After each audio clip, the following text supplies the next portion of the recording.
All right. So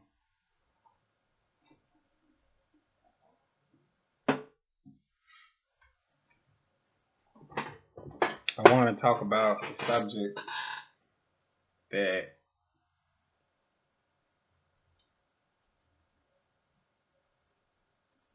I would just say is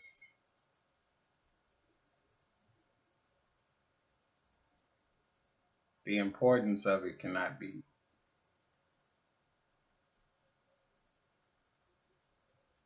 defined.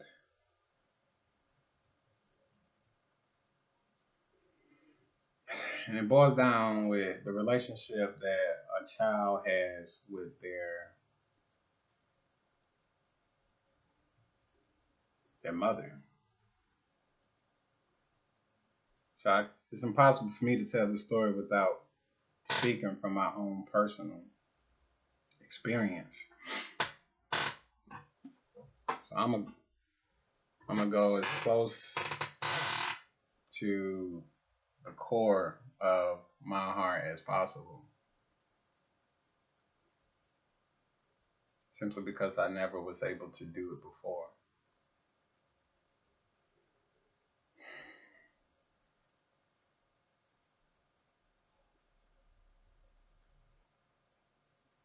So the trust that a child has for their mom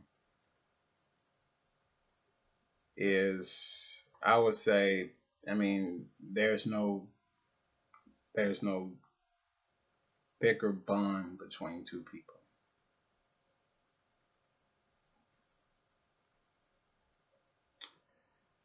And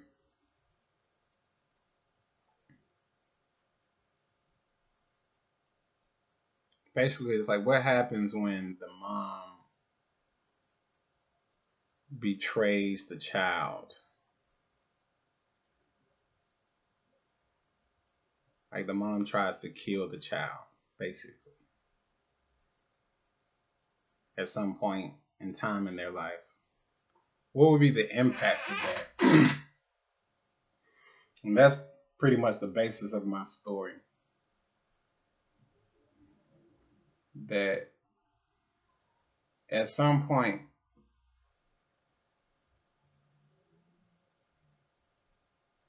my mom, in so many ways, betrayed me. Like betrayed that trust that we had for one another, to the point where like I almost died as a result.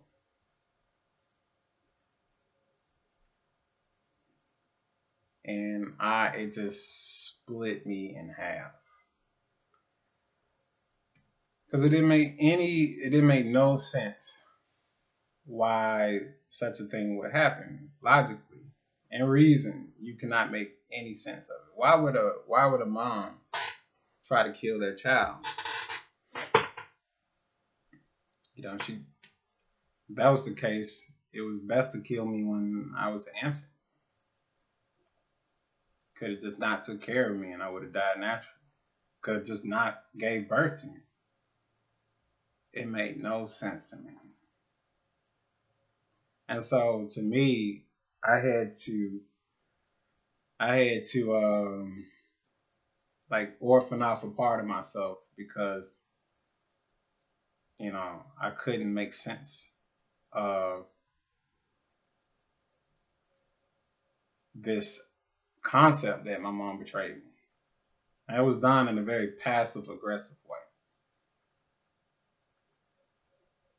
So it wasn't direct. And that was always this case. Well, maybe this, maybe she, da da da da, all that.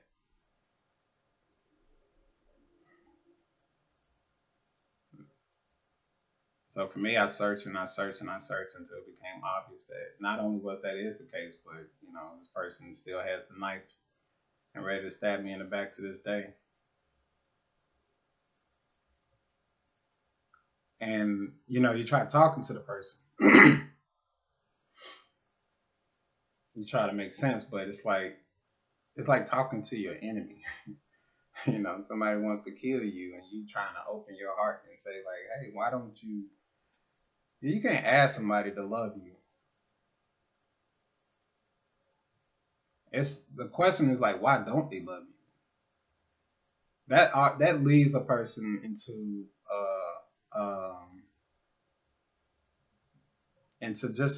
this off in the wrong direction. If I have to prove why I'm worthy of love, I'm never gonna be able to do it.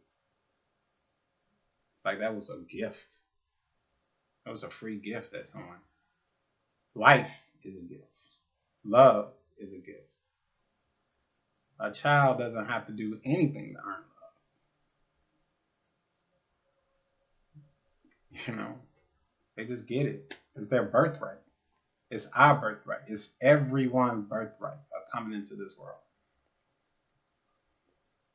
So how do things get so convoluted to where today you have not mama, I'm just saying this is like the standard with women all in this I was just saying this entire country.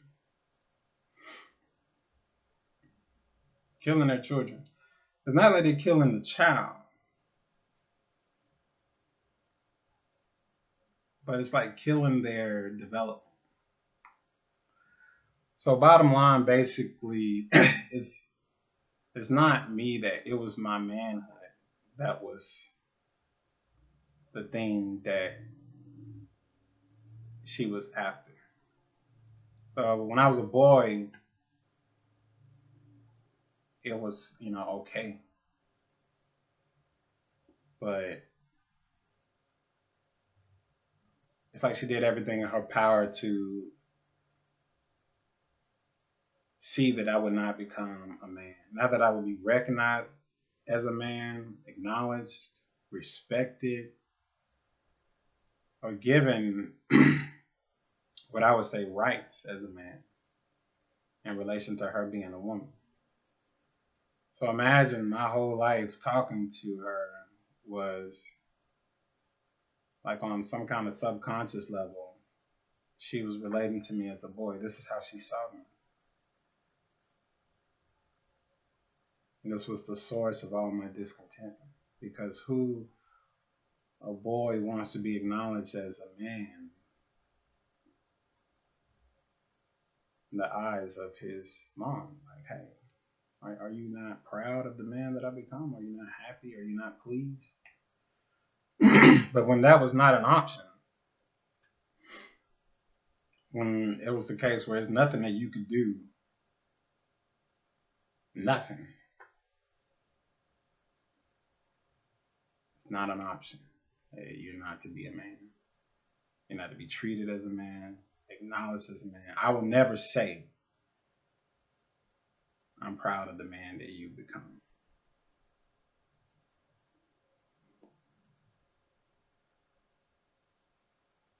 That breaks the man's heart. You looking at it like, damn, God don't love me because he paired me up with you.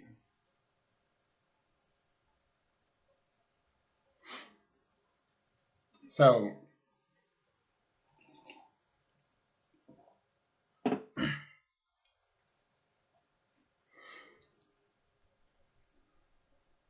we need not look any further than the black people that are born, quote unquote, black people, born in America as a just textbook example of how this causes, I would almost say, absolute insanity. How it just cracks a person in two, divides them up. Because your mind will never be able to understand it. And reason is like, hey, well, she wanted to kill you, she would have killed you. Therefore, it can't be that she's betrayed you. Or it can't be that she wants you dead. Because she had plenty of opportunities to do so. Matter of fact, you credit this person with life altogether. Like, this person saved my life. So looking at it from a personal standpoint, not gonna get anywhere. You have to concede one way or the other. You have to say, well, this person did not betray me, or this person did betray me. If the person did, it would, just you develop all kind of conclusions from that. So you have to go out and look at the bigger picture, and that's where the whole world comes in.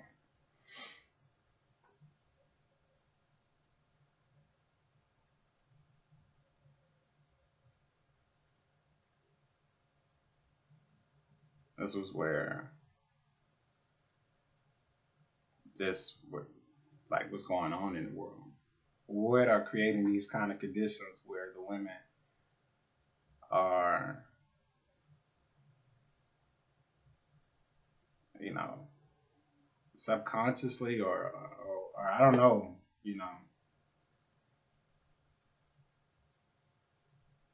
destroying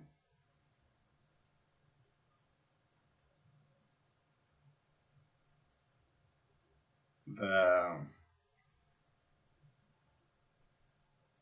these boys, preventing them from developing to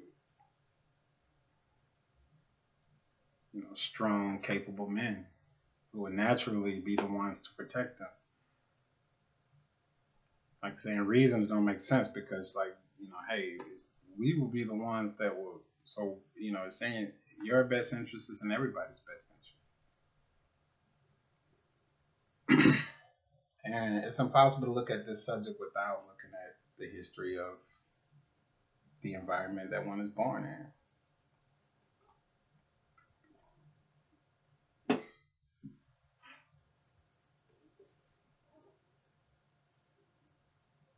And that's where slavery comes in. So you take some people and you make half of them slaves.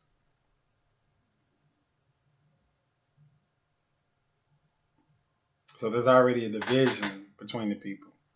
You got people who are slaves and you got people who are not slaves.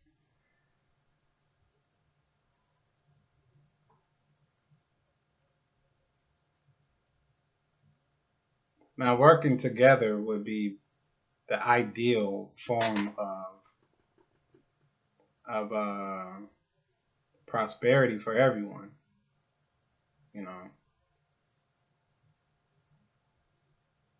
It's one of those things where it's either you know this or you don't. But it's always better for people to work together.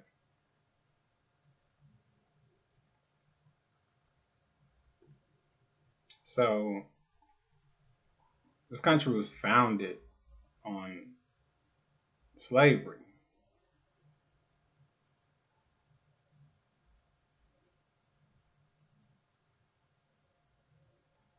And so you had a group of people who were slaves and you had a group of people that were not slaves. Okay, we got that.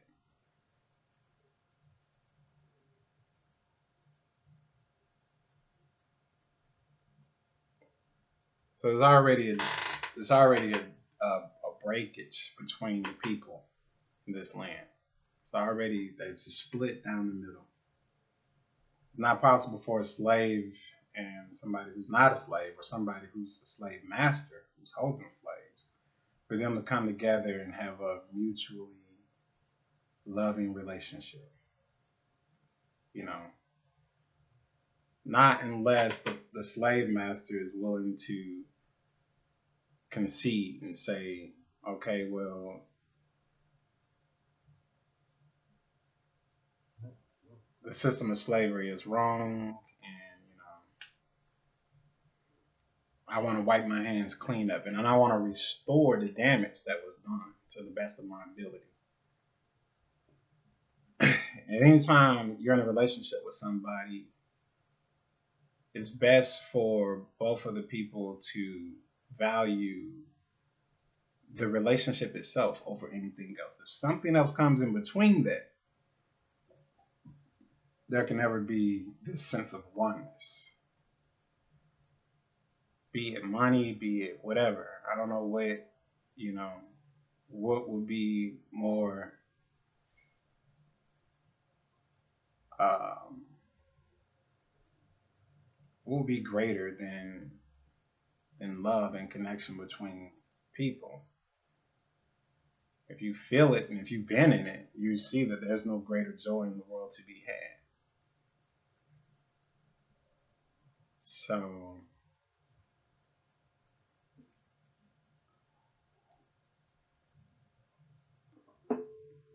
can't go back to see what caused the breakage between people in the world for America to be born, to be founded on disconnection, to be founded on separation, to be founded on hate versus brotherly love.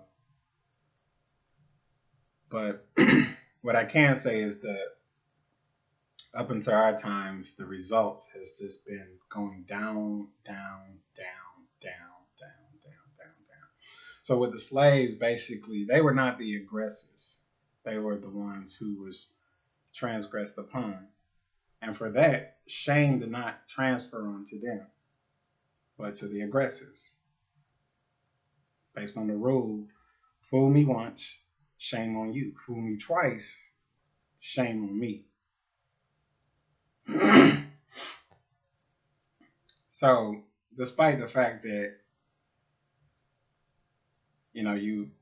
they really try to transfer the shame onto the slaves, like yeah, they were just slaves because they were not. Hey, you come up with all kind of justifications. That's another product. That's another effect of dealing with a person who doesn't want to admit that they were at fault. Not to say that they were that something is bad about them or that something, but it's just to admit the error that was done for the sake of unity. It's like to basically just say, okay, I'm sorry, or this is wrong. I accept that it's wrong. We cannot have a loving relationship or a loving environment so long as you know. So if a person is prideful and they don't want to admit fault, then it like they just it drives them crazy and it drives everybody else crazy. Everybody knows like how it feels to be in an abusive relationship. Well, not everybody, but if you've been in an abusive relationship, the person who's abused usually, they're like, I don't understand. Like maybe it's something with me, and let me try to change to appease this person, and abuse, abuse, abuse, abuse, abuse, abuse, until finally a person say, hey, I've done everything possible to try to establish peace between us, and it's just not possible. It's like, and for a person who knows how good it feels to be connected to others and to be in love, they don't, it's like they'll do everything in their power not to let it go until where it just becomes like, all right, this person's gonna kill me if I continue to be in a relationship with them. I cannot afford to open my heart to them anymore. And that's when it, like I say, when they keep doing it over again, then it's like shame on both of you. Because you knew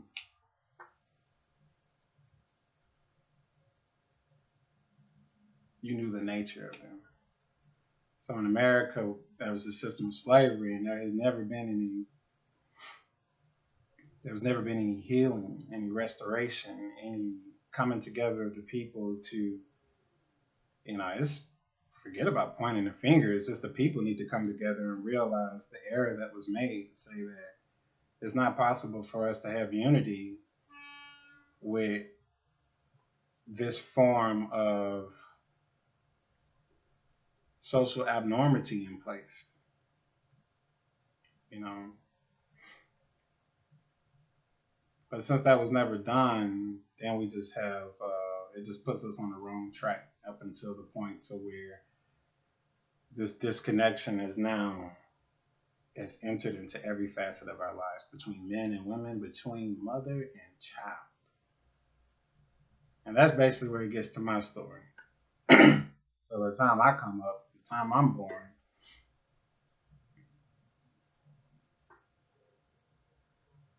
You know,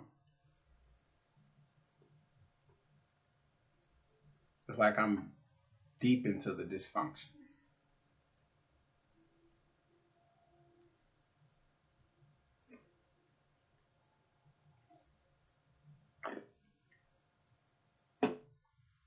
So how does it get to the point to where a mom wants to kill her child?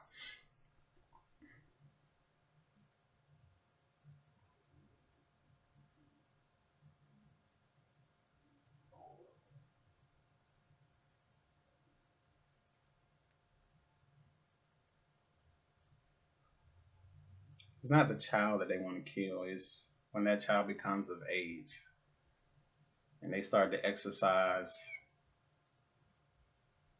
their natural rights and say, I can think on my own of what's right and wrong. I don't really have to go by the opinion of my parents. But see, and during slavery, basically, it's really like the man had to be killed, basically. And basically, once the men were dead, or killed, I don't know how they did it, but it had to be, had to be. They just killed the men, and the women and children, were brought up under this servile way of living that they should bow down to this group for no other reason than the fact that they hold power. And specifically is because they're willing to use violence in order to exercise that power. So it's an abusive relationship. And, progress is made bit by bit, bit by bit. So each generation, like once the men were killed, basically, now these boys grew up, like basically the aggressor basically is just telling them. I mean, they're in the hands of the aggressor. They're saying like, "I'll kill you if you don't do what I say." Now, either the whole lot is going to be killed at this point, or this is basically like, you can't expect a woman to do anything under these kind of conditions. It's just not in their nature to even be dealing with this kind of aggression and trying to fight a battle that is like their role is naturally subservient to the man who looks after them. So this aggressor is basically now saying, I'm gonna give you food and shelter and allow you to survive and allow you to have children, but under the context that you need to educate and train these young boys to know their role, to know their place. And when you're born in slavery, you just, it is what it is. It's like, okay, I'm a slave. But there would never be any kind of like contentment with the country as a whole so long as they're slaves. Just, the person just asks themselves, would I want to be a slave? We're talking about the heart here. So there's already going to be a breakage in the heart of the people. Not about black and white or whatever. We can divide it up based on these superficial characteristics, but just in the unity and the connection between the people as a whole, operating and function as one family, one whole, one collective. You already have a breakage. So on one half you have these people who are slaves, and on the other hand you have non-slaves. Now the shame is not on the slaves, but the shame is on the aggressors, and you see the psychological impact that it has on them. Lack of, really you can't, the love and it's like you're on a rickety foundation of existence, and you basically are living on the backs of others, and so you'll never have peace, true, like peace as a whole, as a group, because you always have to be concerned about rebellion. people wanting to come and claim what is naturally theirs, which is freedom, which is equality, which is their natural God-given rights. So, because the shame was not on the slaves still had this sense of peace and love within their own respective. No matter what was going on with them, no matter how, they still had the connection with them together, like the trust and bond with them. And that was like the only thing that they did have, obviously. Like that was the thing that could not be taken away. Like you can violate a group of people, but it doesn't mean that you're going to destroy the love that they have with one another. So, going back to the child and the mother, the child naturally trusts the mother as though the mother is a representative of God. So, whatever the impressions that she is leaving on the child is, it's going to be, like I say, the biggest impression that child will have.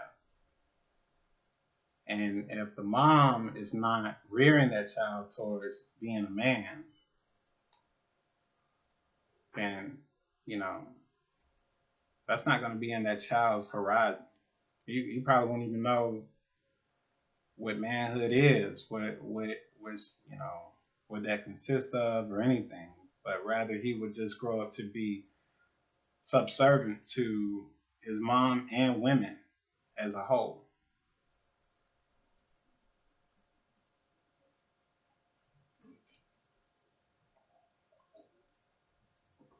Like just bound down to a woman just because, like, she has to be right, especially when her emotions flare up. It's like, okay, because of those impressions when he was a child.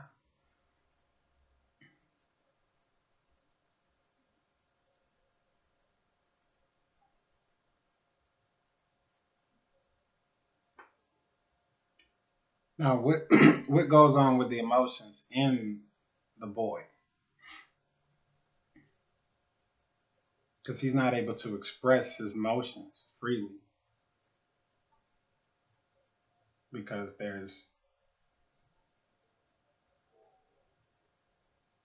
a violation that has occurred, you know.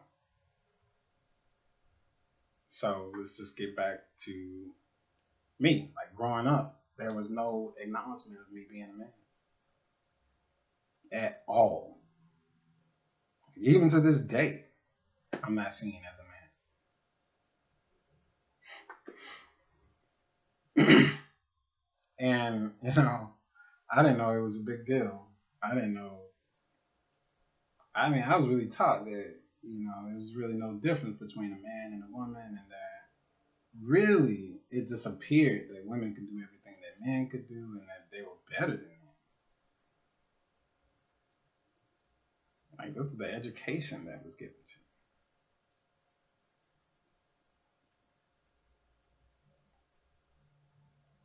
And this is how I was reared. This is how I was brought up. So it wasn't that my mom, she's been programmed to just hate men or just to ensure that they don't express their manhood or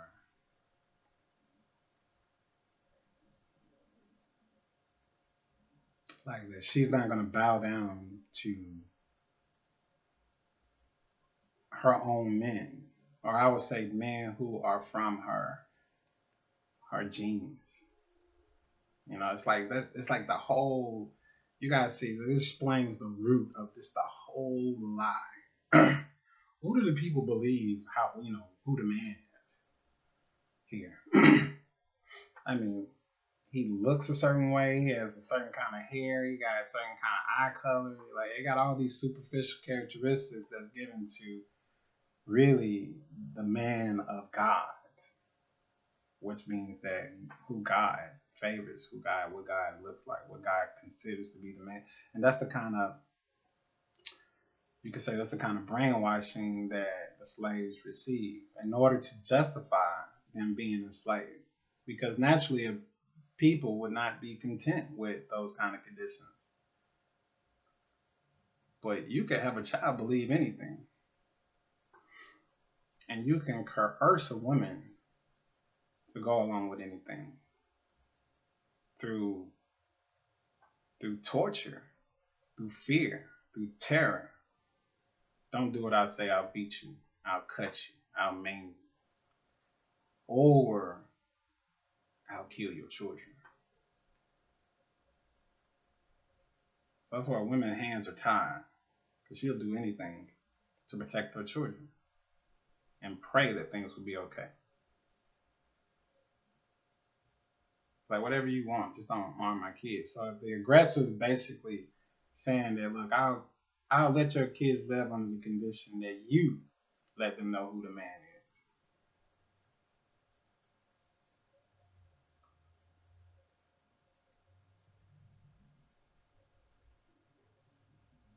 So you could say that was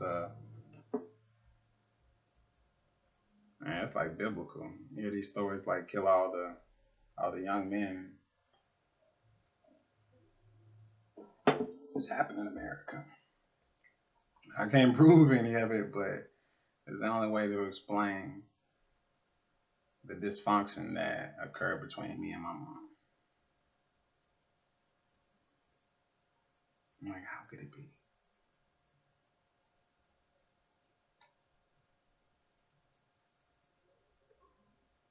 So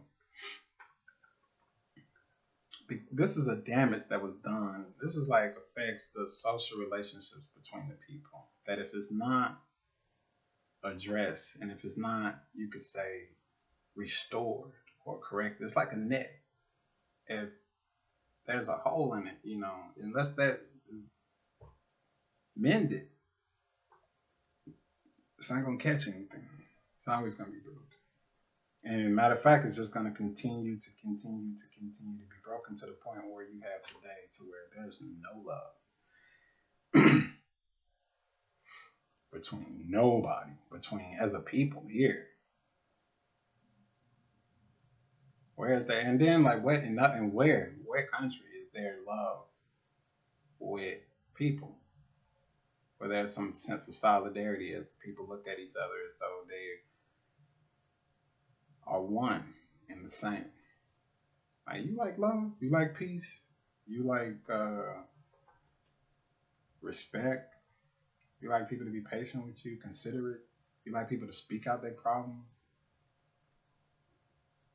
I've not met one person who don't like these things, who don't love these things. So if everybody has this in common, then what are we doing?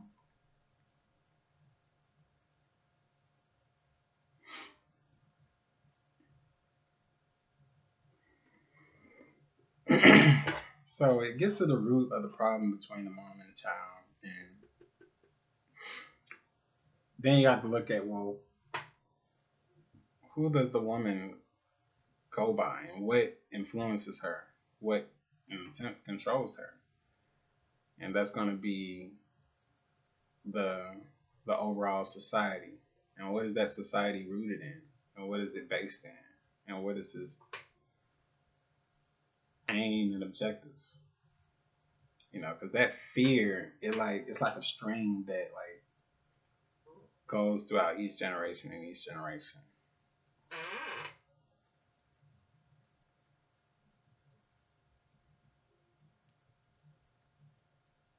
To now, where they just basically are just saying that, look, if you kill your child or I'll kill it. And so you have these abortion clinics. The natural order is to be fruitful and multiply. But like when you're in a dysfunctional system, everything is gonna be reversed.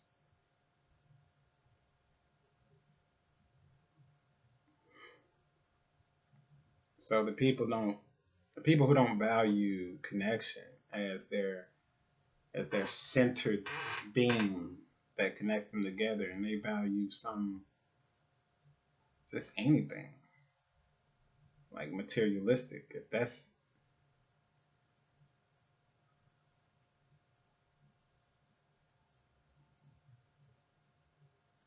love, it has a quality that the more you give, the more you in the right environment. Meaning an environment where love is held at the peak of what the people aim to, you know. So it works with our selfish nature. Like I want all the love, so I'm gonna really do all these things in order, and then the people will able to invoke envy, honor, and like all these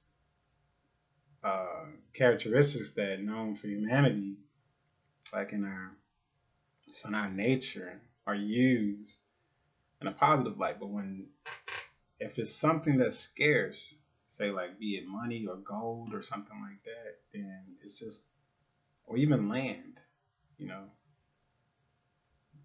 you're receiving all the land. It's where everybody else gonna live, you know. It can't go this way. The only thing that can be at the peak is these inner qualities and feelings such as love that the people value. And for a person who's been in love, they know that there's no greater joy in the world to be had. Everything else is like everything else is just a means to an end. So you get this brand new car and you may have these feelings of love, like, man, I love this car. But that's because you are calculating on some level or another that you now created a verifiable reason to receive attention, respect, honor. The feelings that, your heart needs in order to grow and develop. Like we are food for love. That's never gonna change. And we'll do anything for it. Even the most violent acts if we feel that that's the only way to get it.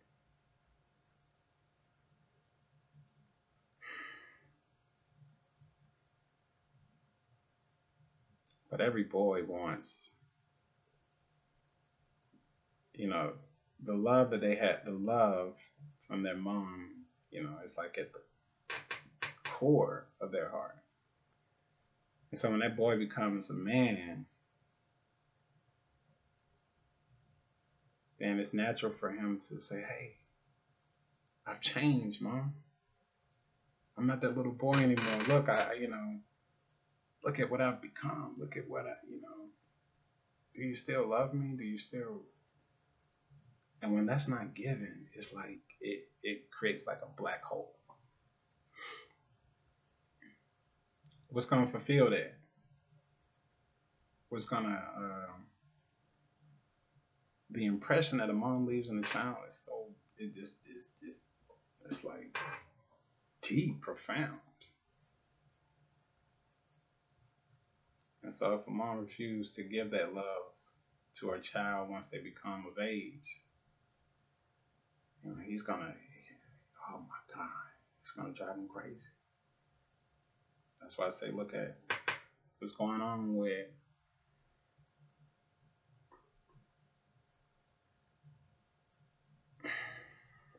people who are the descendants of the slaves in this country. You see this aggression, you see this anger, you see this frustration, you see this hostility, you see this rage.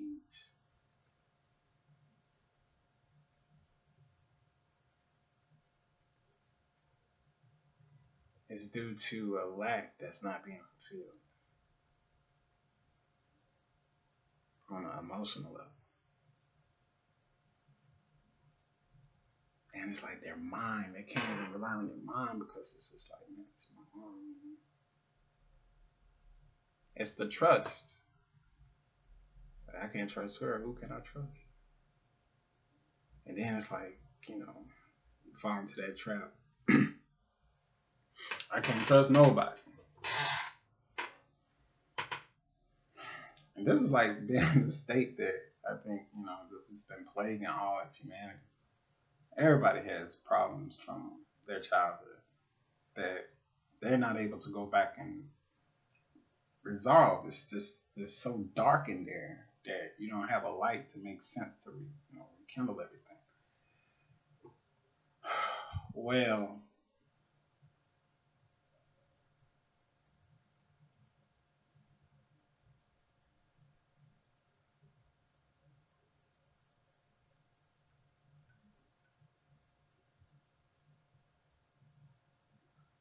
in our time, there is a light, basically. It's like a lighthouse.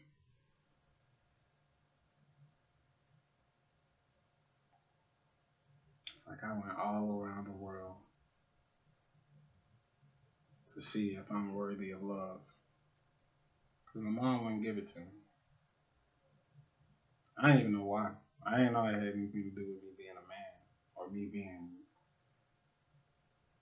of manhood age. You know, where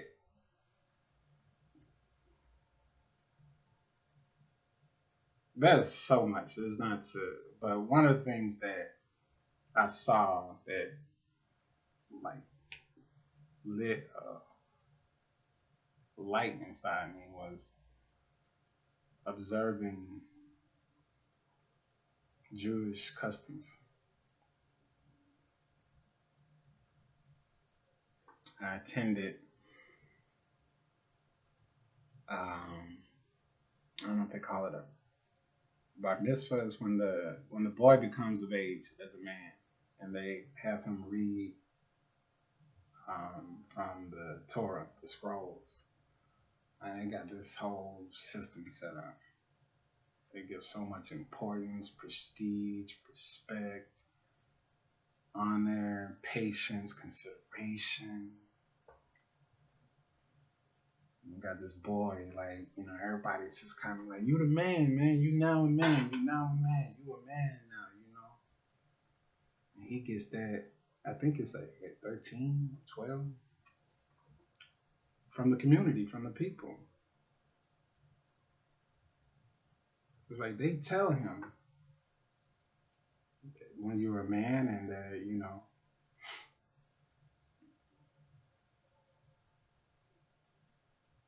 we're gonna relate to you. We love you not as a boy but as a man. So now he's like, man, I'm a man now.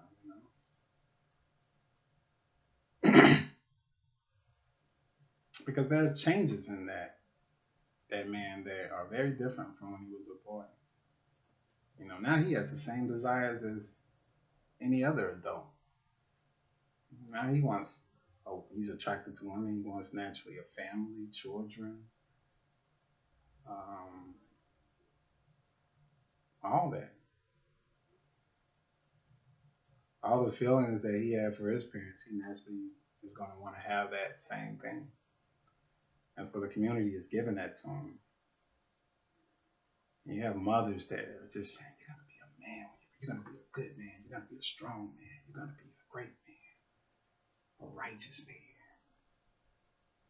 And they even tell him what kind of man that they want to see in him, what constitutes.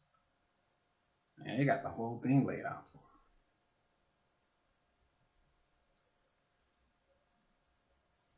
And I was like, it was like such a discernment to me.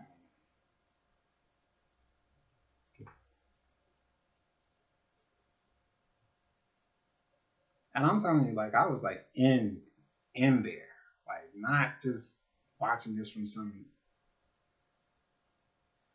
monitor or something. Like they like, hey, they had me put the thing on, like, hey, wrap the thing, like they was including me in this, and they were speaking Hebrew, but there was somebody that was interpreting everything for me, so I could just like, even when they was reading from the scrolls, just like, how you just felt the importance, you just felt the respect. And I was like, wow, this is never, I never. It's like I'm like at the time I'm thinking I'm like I think I was 37, maybe 38, and I'm still questioning myself. Am I a man? Like, am I a man? I don't know. Let my mom tell it I'm not. She would know more than anybody. I'm like, I don't know what I gotta do. Then I see this whole group of people that are doing this, and I'm like, this is genius. This is like, this is brilliant. Like, it's just like a light. Like, this makes so much sense. If the boy doesn't get that treatment, he will always be forever hustling and trying to prove himself worthy of man. So here, you just take, like I say, the descendants of those slaves. One day they're never. This country refuses to acknowledge them as a man. And anytime they do, it's always with the hint. He's only a man because,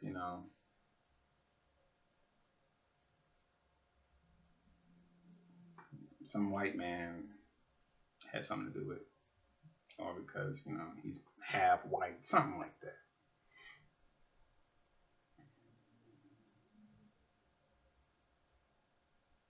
So the very foundations of what a man is already broken here.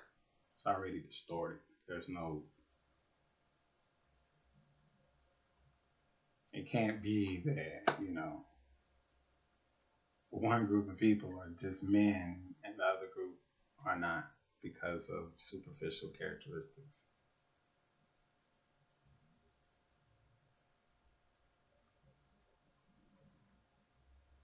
So now what you have is on some psychological level that's been like this starts I don't know how far ago that affects to this present moment where the women have been just basically trained to rear the boys and to not becoming men. And behold, look what you see, you know?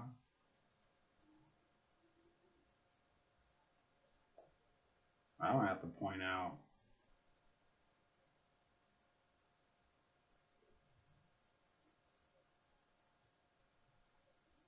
it's like the hallmark of a man is wisdom.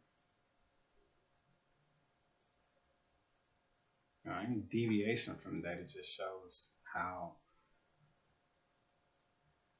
misled they are. But they have not, until that's fixed, that healing will not come into their lives.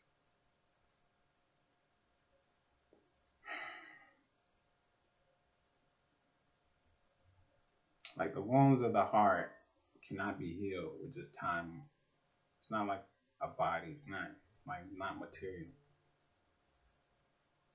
It takes a group of people shedding light on it, just giving their attention and love towards it. And, it's like things will start to. So, for me, it involved putting myself in an environment where healing can take place.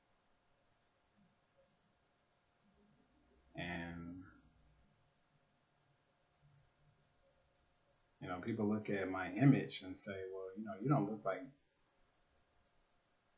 you're not modeling yourself off of the image that we expect you to be. Especially when it comes to just superficial things like hair or clothes. Because the young men, they're doing everything in the book to get recognized as a man. So they become desperate. Hey, do this and we'll acknowledge you as a man. Okay. Like basically you got this person trained to just they'll do anything to get to fix that wound inside their heart. That void inside their heart.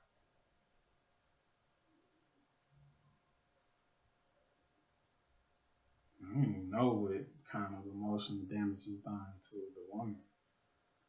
And she'll never, ever have love for the world, for people, for men, or for anything, so long as she's subjected to that kind of terror. Like her mind is already split. Well, if I do what I feel like I should do, I'll be punished. I'll be, they'll kill my child. That would destroy me. If all I could do is, try to find that middle line, like, okay, at least give them a chance to live. It's like a mother sending her child off into, down the river. If you stay with me, they're gonna kill you.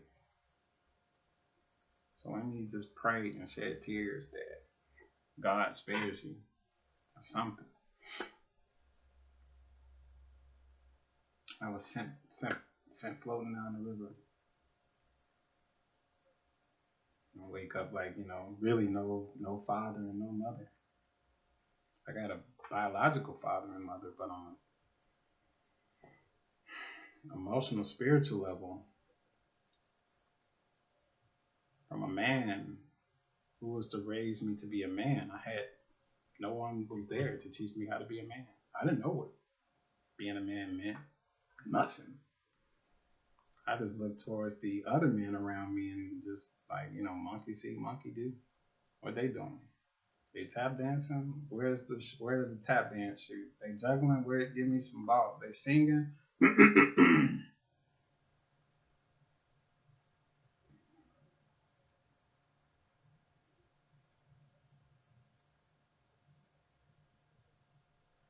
So in our day,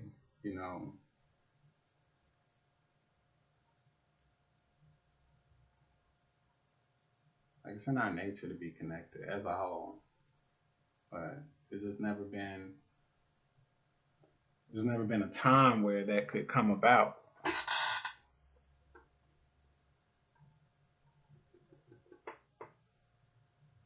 And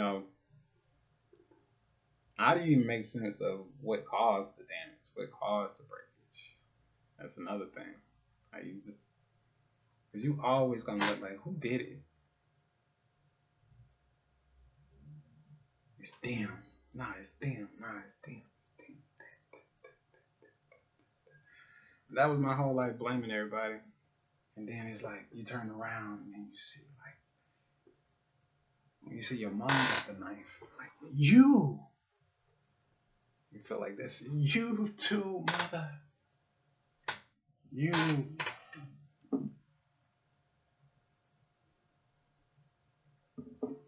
So luckily, I ain't gonna say luckily. Everything is just a blessing at this point in time. I've had so much experience with being in relationships with so many women as the result of not knowing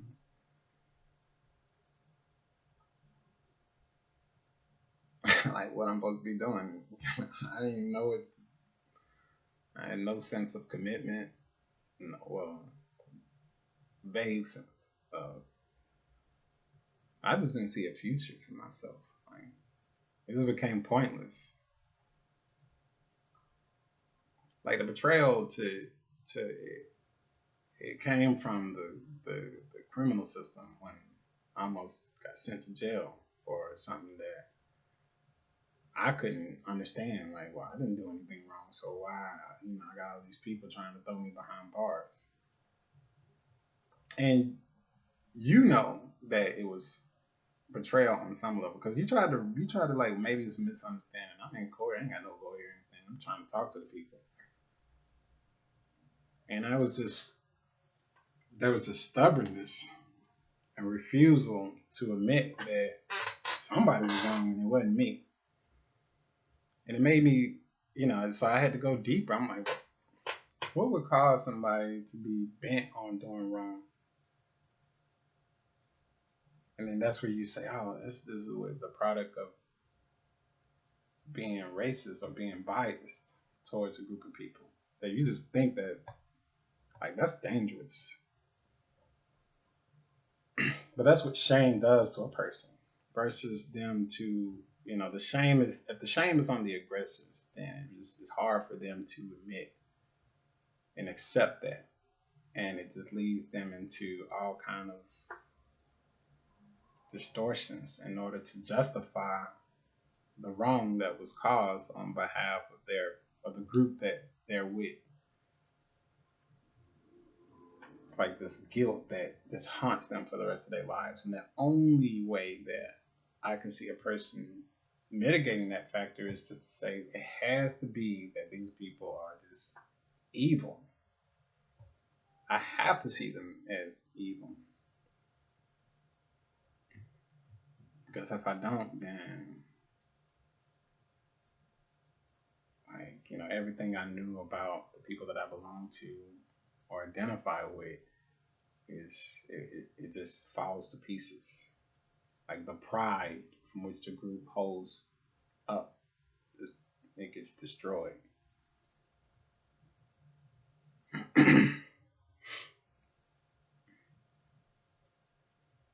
So when I saw this stubbornness that like, man, I just explained. I went to that court case and I thought I explained perfectly well why I'm not the man that you think I am. And I seen that there was this refusal to accept facts. And it was like it had nothing to do with facts. It had nothing to do with it was like talking to a salesperson. Like you ever talk to a salesperson and you're just trying to just have a decent conversation, like, well, you talking to them because you got a heart. You may be thinking that this person could be somebody. It's just human nature, basically. Like, naturally we're open to people. Like, oh, who are you? You want to talk to me? Sure. What's up? And they're trying to sell you this idea. And you're like, no, I'm not interested. And they just keep going and keep going. And you're like, what? Well, no, I'm not. And you may have half a mind to say, like, if I could just really get this person to see that I'm not interested, then maybe we can talk about something else. Or maybe, we can come to some kind of connection. But when you see this person has a vested interest, they don't even care about your best interest. They have their own vested interest, which is, they value. It's like not to, I used to be a salesman. That's how I learned. But that's why I say when the value is based on something else, it's centered on between two people. If it's not centered on connection, then it's gonna fall. There's not gonna be any love between those people. So if the value is on money, like I love money, and I'm just using you as a means to get money. And you just say, okay, well, let me not, open my heart to any salesperson because they're gonna try to take advantage of it. And that's what I got from this whole court system. I'm like, damn, there seems to be a vested interest here. I didn't know what their interest could be. Like I didn't see why it would, until later. And like, oh, well, there's this whole prison industrial, however you want to name it. It's like I just call it, call it concentration camps where people are being exploited for cheap labor. People are profiting. People are using this not for any social reformity, but for money. As long as this is the end of the day, that's what the loyalties are to, is to profit, to making money. They have a vested interest in using you as the product and you as a tool to help. It's like, oh, well, that's slavery, you know. But I was told that slavery ended. If it truly ended, there would obviously be, restoration between the people, like to restore that division and disconnect between the people. And so that's just an obvious sign that it has not ended. People don't change like that. They have to be educated, and it really takes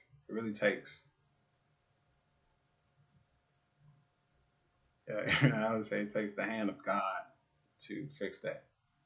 It ain't gonna be fixed by some individual.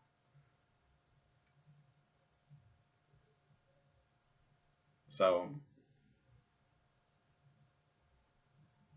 that's where the initial betrayal came close face to face with me. Okay, so somebody betrayed me, you know, or betrayed, obviously I'm taking it personal. Then you say, well, no one really knows me. They only know me based on my appearance. So they betray all people who look like me.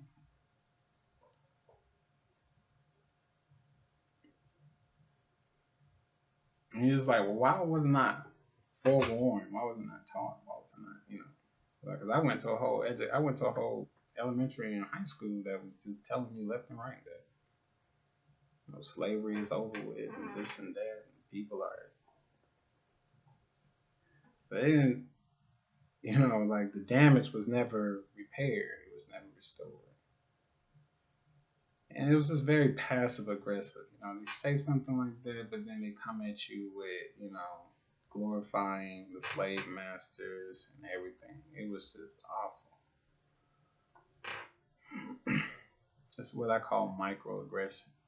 You know, it's like bullying basically. You bullying these little children in these schools, telling them that nobody, that they, man, the stuff that they, it's like wow, you got adults who are being led to do that to little children. It's like the, just cycle repeats itself. So, I did everything that you could say the world to me, the world in my eyes demanded of me. And when I saw that, to me, it appeared that the world betrayed me. It's like God betrayed me himself. Because I had to go back and think, like, where did I go wrong? What did I do to deserve this treatment? This is hate. It's like you're trying to kill my spirit.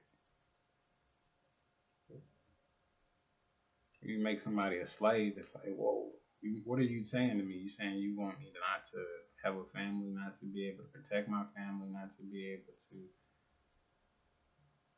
live as a decent human being, be a contributing factor towards humanity and society, and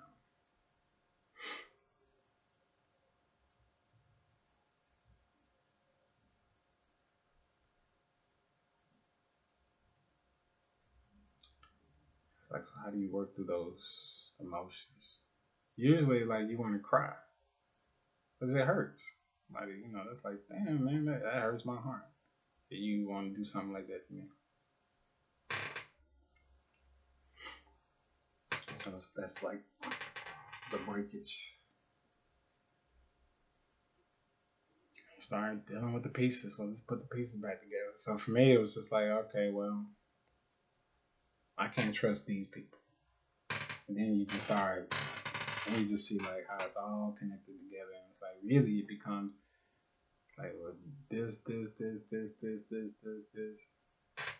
Cause say you find out that the court system, or who, I mean, that just ties to the whole. That ties to everything. That ties to really the whole society. You're like, nah, man, it was not just the judge that was in it. It was like, damn, man, all the way up to the president. And you go all the way up, and then you got to go all the way back down to like, well, is there somebody in my family there, or why didn't they warn me about this? It's like, well, it gets to the primordial trust that between you know child and their mom, because like I say, with my father, he was subservient to the woman in the family. She was the acting head of the household. And that's kind of really like how all men, how all, from what I've seen, could be wrong. Well, I know there were lots of cases where this wasn't the case. But you see, like how each generation responds to this kind of mistreatment, you know.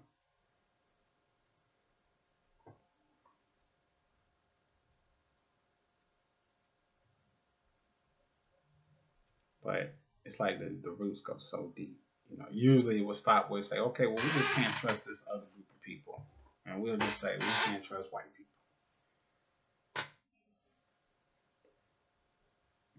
But is that true? You know, it's true that you can't trust the group, the political group that is identified, but for the people who are just placed in that group, you know, it's just like all these is so many ways to steer a person off from truth, like which is true. As long as you have one white person that you met you who did everything that was possible in order to gain trust to the best of their ability, it negates saying you can't, like, because basically it leads the person into thinking all these people are evil. So one group of people saying these people are evil due to the guilt that they have from the occurrence of shame that was placed on that group. And then you have this group saying that, well, these people are evil because of what we see that they're doing. Well, both groups are, you know, really are in bondage, a different kind of bondage, a different form of bondage.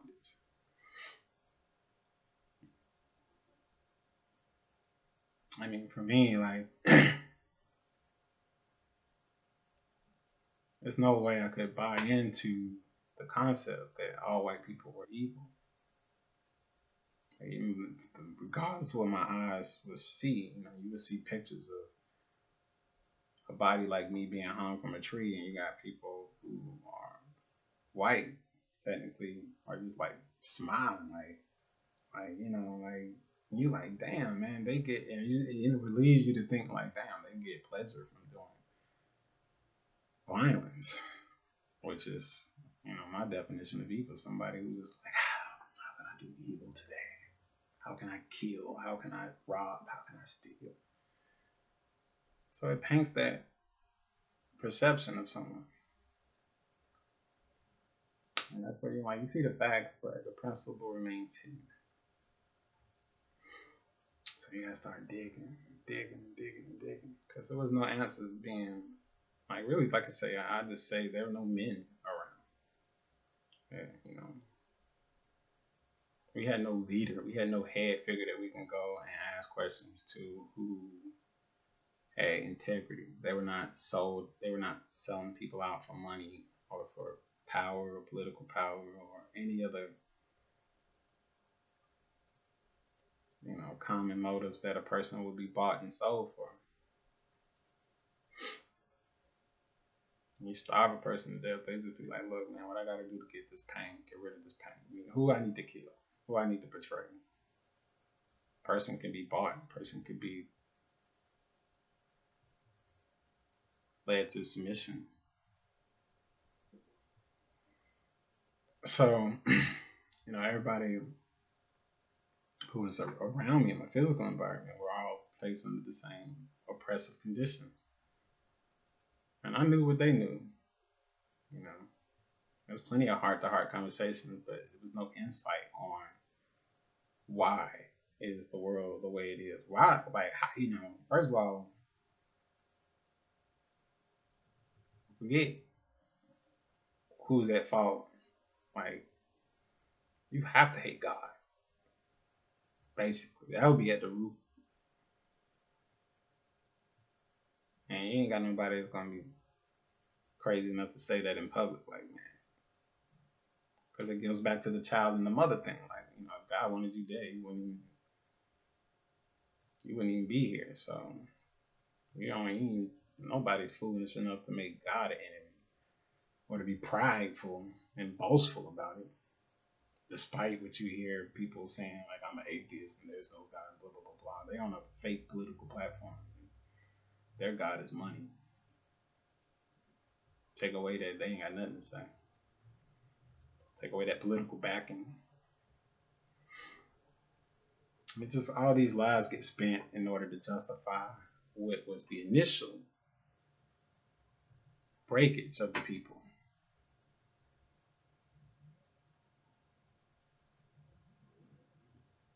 So,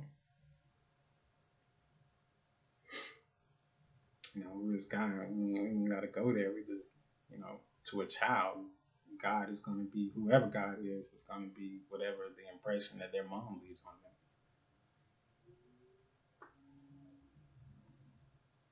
They're going to look at whatever their mom is doing as like God standing behind them. Because where's that love coming from? Where's that? All those wonderful qualities. Care, concern, and all that. That get introduced to the child by the mom. So when that gets distorted, and it's like, if the nest is wrong, like that person will be messed up for the rest of their life. That's what you have, you basically just, everybody needs healing right now. I would say everybody.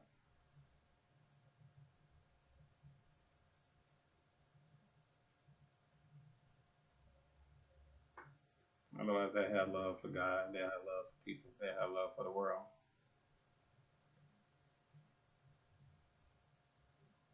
So that was like the one thing I couldn't,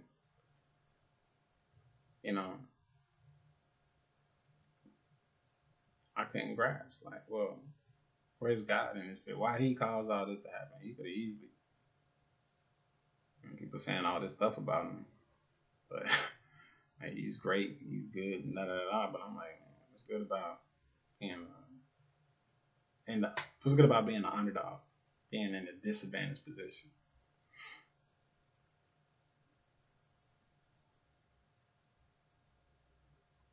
So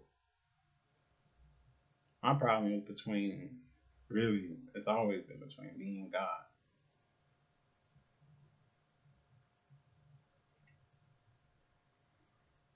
And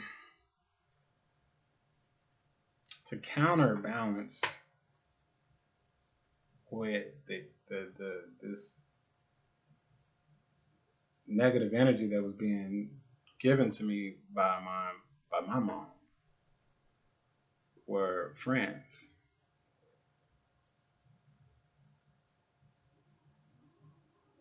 Like, so one is breaking me down, and one is always building me up, breaking me down, building me up, breaking me down, building me up, breaking me down.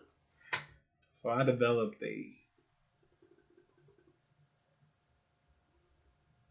friends were the only. I just didn't see nothing. There was nothing that was worth living for other than friends.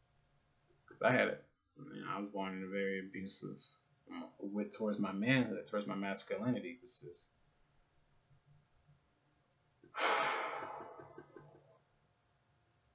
wow. It's like a woman trying to hold that down.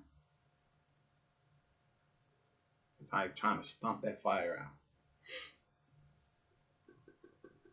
But my friends would always light it.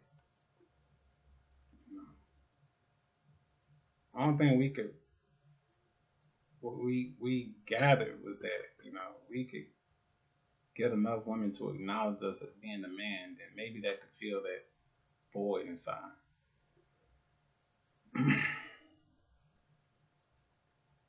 It's like driving us crazy. I can relate to, I relate to all men basically from this point. From this point. Even from the other side of the fence where the mom is instilling that sense of superiority in the boy at the expense of this other group of people.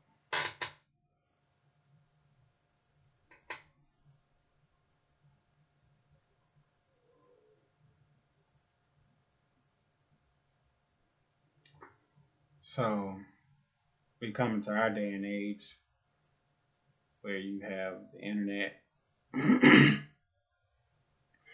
you have this seemingly integration effect that's taking place between both these groups who have been divided against each other for so long. We're just nurtured to hate one another.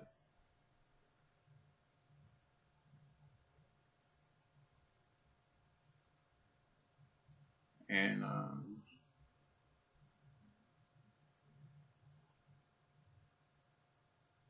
so I was brought up to be subservient to white men just because.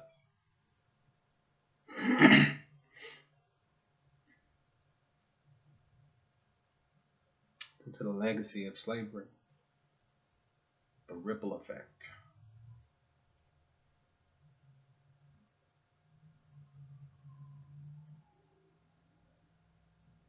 And, I went to an all white high school, all white college. And it was like the first time in history that this kind of integration process that was done on a mass level, you know. So we saw when it began, like, I guess, I heard, you see stories, and they had to have, escorting some little black girl with guns, like, to get this integration started and stuff. It was just, you think about this time, like, the psychological damage was just fixed. It was just in place. That you didn't even got to control them with physical restraints. That mentally they're already gone, and they just already believe that they are inferior. That's when it's been instilled in them because there was no man that was telling them anything different. And they will always rise up these men out of nowhere, men that you don't even know about, or most people don't know about,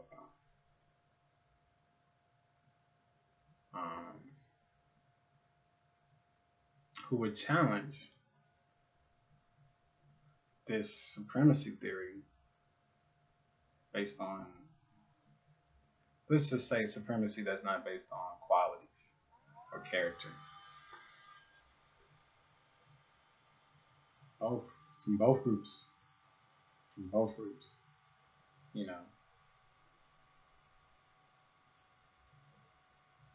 Like if there were not men from the other group, I would never, I'll be at a loss today. And I could hear them so loud and clearly because they were speaking against their own personal individual gain. It was at a time where you was just like, yeah, these niggers ain't shit and blah, blah, blah. And kill them, burn them, hang them, all this stuff.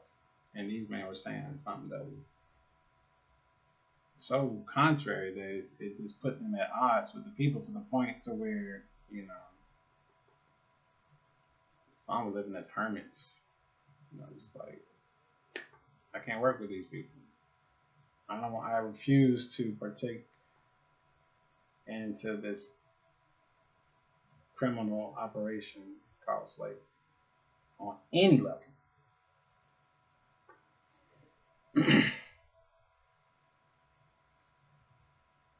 Henry David Thoreau, I had, man, goodness gracious. Finding that man was like finding a gem. I never heard a man speak like that before. Not that I heard him physically speak, but when he wrote down, you could just, man, it's like he was speaking all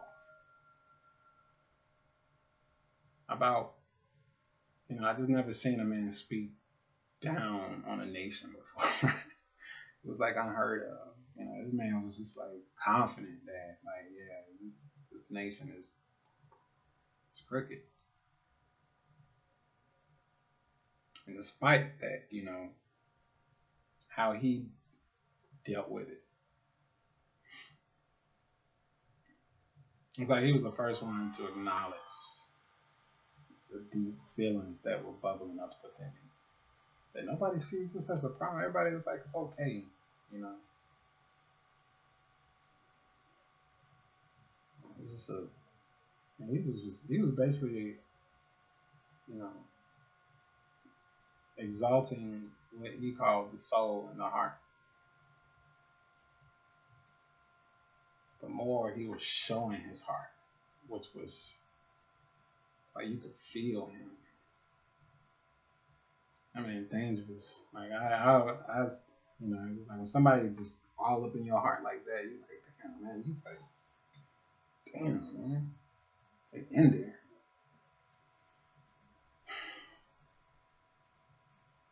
Because his words will always surface in a time of darkness when I couldn't make sense of things.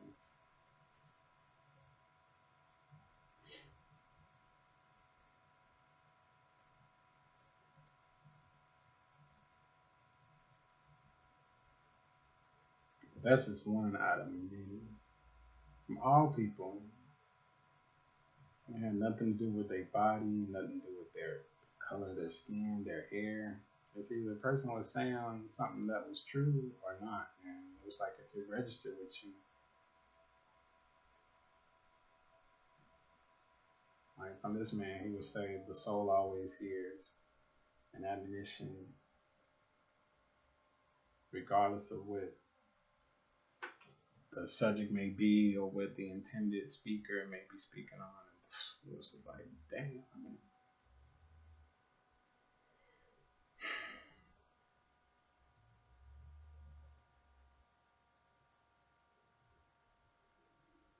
I always learn from people, friends, and people who had this sense of value towards being good to one another, the bond and trust between one another. So, in our generation, you know, all these things came to fruition, all these groups integrating together.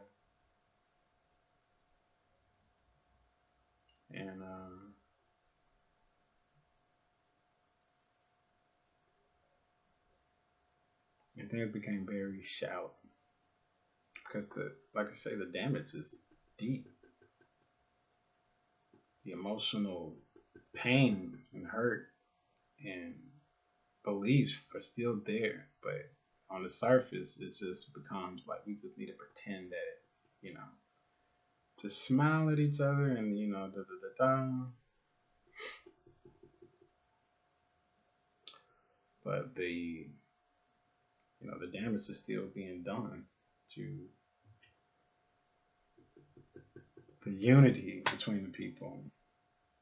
And like I say, you know, the same. But now it's like the aggressor and the oppressor became the mom herself.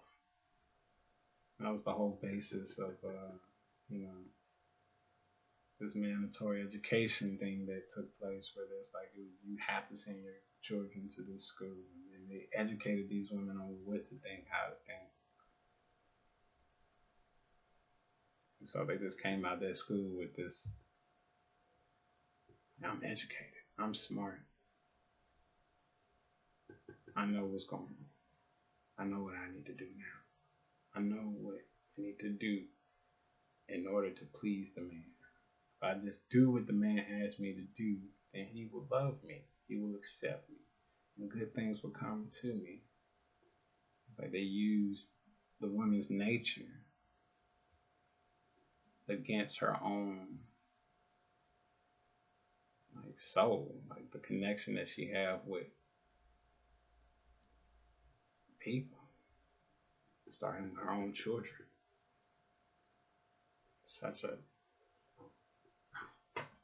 cruel thing you would imagine, but that's the effect. Like, it only things get worse as long as that damage is not healed or addressed. So when I came into the world, it was, you know, I had a mom who was prideful of her education that she received from high school. Yeah, my father only had a third grade education. I went all the way to 12. Therefore, I'm smarter than him.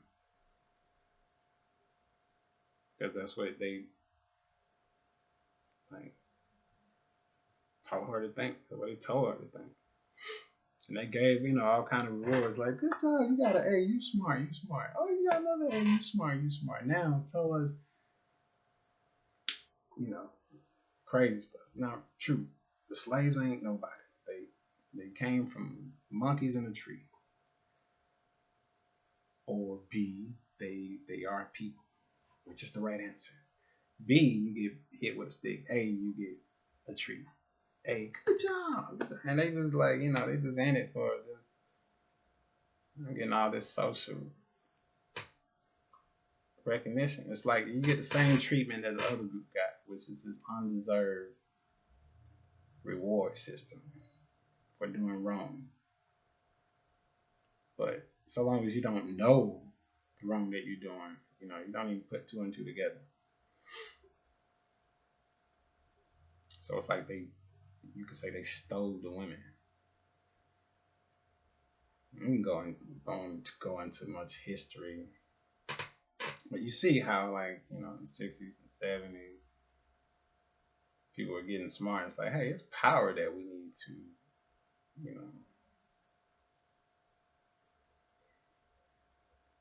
so to stomp all that down, we need to educate them with these new psychological, social discoveries that was, we see this what happened with Germany.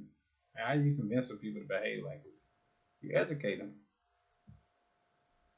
or you train them on a system of rewards and punishment.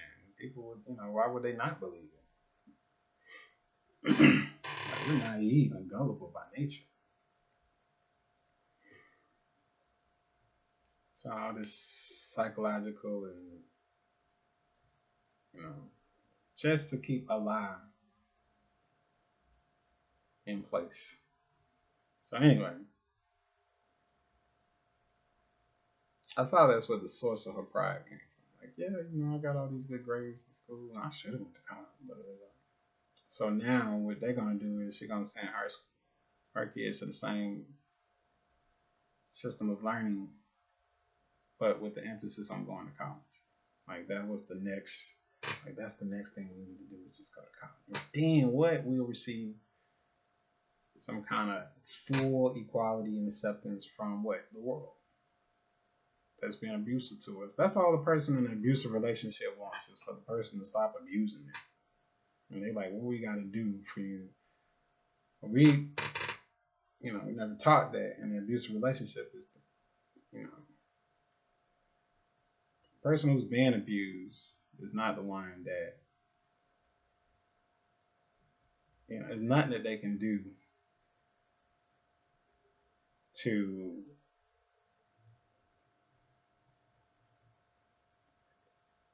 change that person. Like it's gonna take the help. That's gonna take. It's like you need a community in order to fix that situation. If this is between two people, this is two people. Like who's right? I'm right. I'm wrong. But when it's in the light of the public, then we can say, oh, whoa. So now when people look at the whole institution of slavery, the old form, the old model, people can say, yeah, slavery was wrong, of course. But the new form is remain concealed. They don't see it. So there's no public awareness on it. Just a bunch of people, individuals complaining about like something ain't right. Yeah, maybe it's you.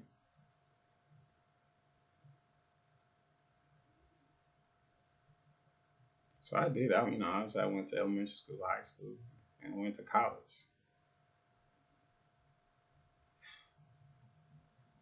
And college is where I was charged with that crime. They tried to make a criminal out of me. I'm like, how you gonna make it? It don't make no kind of sense. Here I am trying to become whatever the world or society demands of me, a respectable and honored member of society, and you're trying to do the complete opposite. It didn't make any sense. It was like I was led into a trap because I had no one backing me, no one to stand up for me, no one to just point out the obvious. Like, no, no, no, no, no, no. Let's look at this man, sir.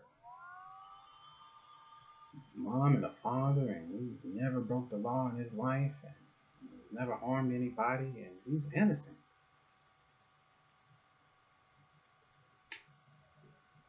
We didn't even go into what they was charging me with, if you can even call that a crime. They just make up something to try to throw you in jail. It just breaks your whole reality because you can't trust the world. But you got to start from somewhere. You got to live in the world. So you go into complete darkness, and then it's just like, okay, somebody betrayed me. Who, what, when, here, and you got to start from like a detective.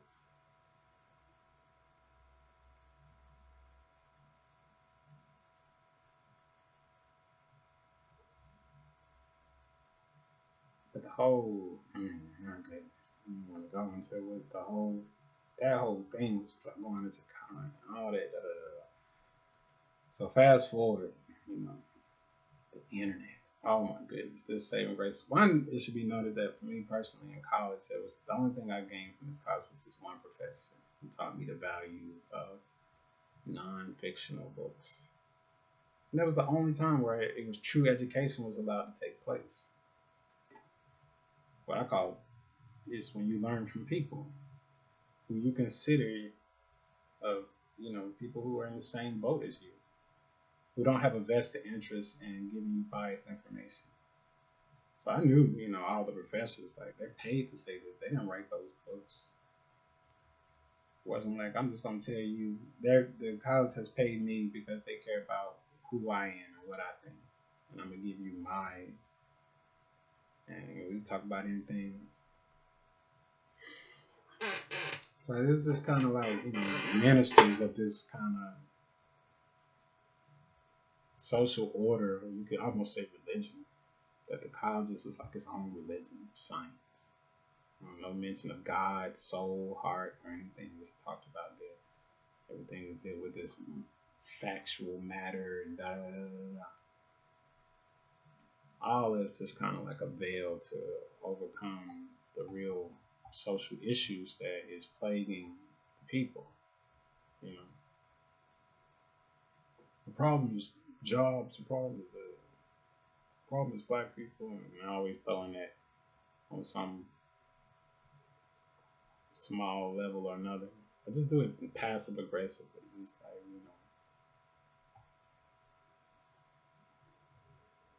But that was one white man. That's why I say I could never. If it wasn't for this man, I don't know where, It's like it was the saving grace.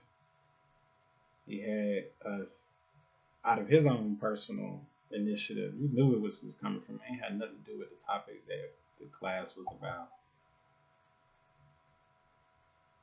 And it was just like a small point that he wanted to make, that there's a lot you can gain from nonfiction books that are nonfiction. And he had us go out and get one, and we would go and share what we learned to the class for like the first portion of the class. And that was like the most insightful, exciting time that I could ever remember in school.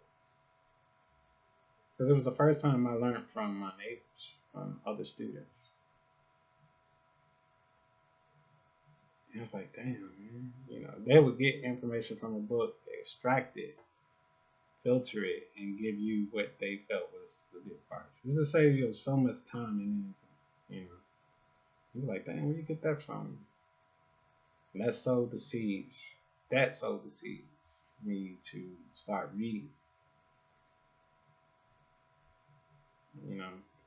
Obviously I knew how to read, but the desire to read was completely squashed because the books that was being introduced to me, that was being forced upon me or coerced upon me to read, were just, I would just say, dry and just biased and just boring, lacking any heart and soul, lacking any, like, the authors clearly did not have any love for the readers, did not have any love for people.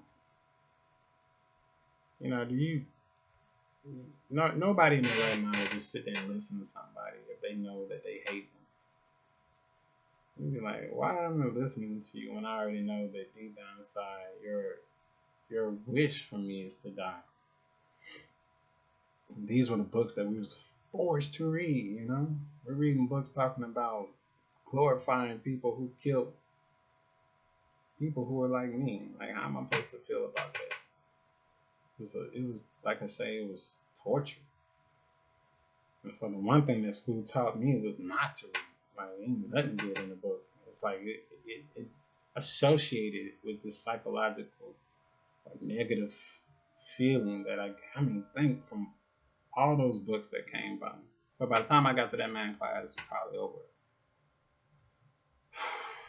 But from elementary school to high school, man, you can only imagine at least 50 or 60 books that you are forced to learn that are all garbage. So you just, the taste of a book, it's like, man, why so many people don't read? They're trained not to read. Now, I guess if you're on the other side, if you're somebody who is buying into the belief that you're superior because of superficial factors, then maybe, yeah, it's like, yeah, okay, these men are great. I see that it's supporting my belief. But it's also fostering just a form of, like, it's like doing the opposite. So now you read, but your heart and soul and into it. You're just filling your mind up. You all in this theory, this false theory.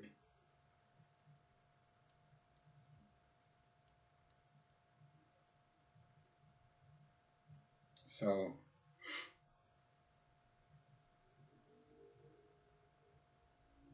I mean, it's like I took that class and that was it. And it wasn't. And then later came this charge that was put on me, and then I fell into darkness because I'm like, you know, there's been some kind of flaw in my thinking.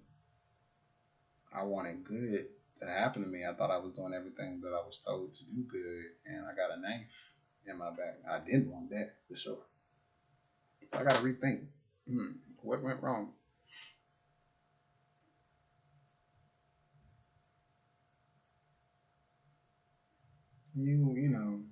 You got all this emotional pain, and you see that the people close to you don't have any compassion for you. They think something wrong with you. Like, really? It's like they didn't have a heart. You know, it's like, oh yeah, so you supposed to get stabbed. Take it, man up. It's the only time I heard any concept of being man up. So being a man is somebody who just enjoys being stabbed in the back. This is our concept of what a man is. Where you see these men just all, like trying to be all, yeah, yeah, I can take any stabbing. My heart is made out of stone, being hard.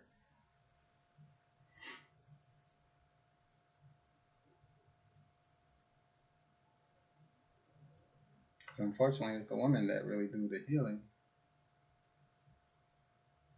Who you think heart will be warm to that, but when they don't give that love and attention to it, then you're like, man, where's this pain? Like, you want to cry. Then you say, man, I'm supposed to cry. So what do?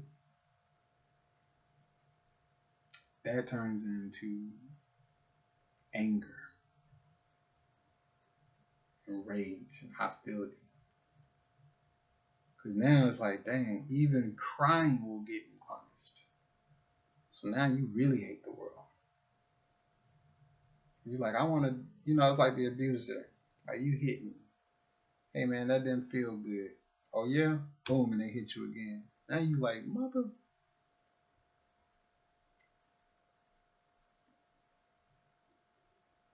Fool me once, shame on you. Fool me twice, shame on you. Now you really, that's where the shame comes in on you. Like, trusting the same people, the fact that they no longer deserve your trust, but I didn't know who to trust. So it's like, well, I gotta trust somebody.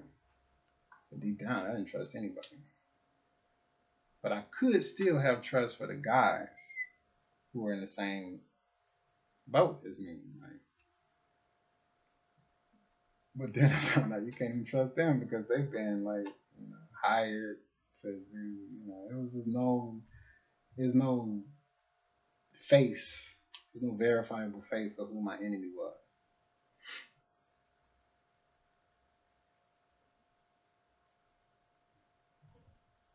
You gotta start somewhere. How you build this trust back up. So the seeds that were sown, when I didn't have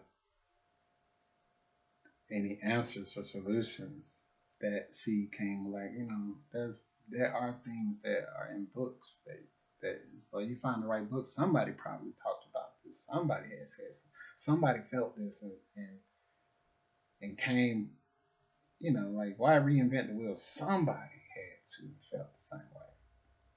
And so now, just opened my whole world up. And so started reading, and people on the streets were not reading because, like I said, they've been conditioned to hate books. So, you naturally gravitate to other people who do read, which is very rare, few and select.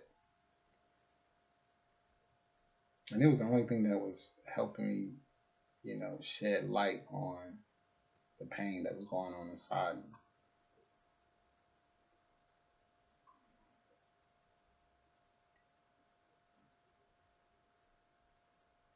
And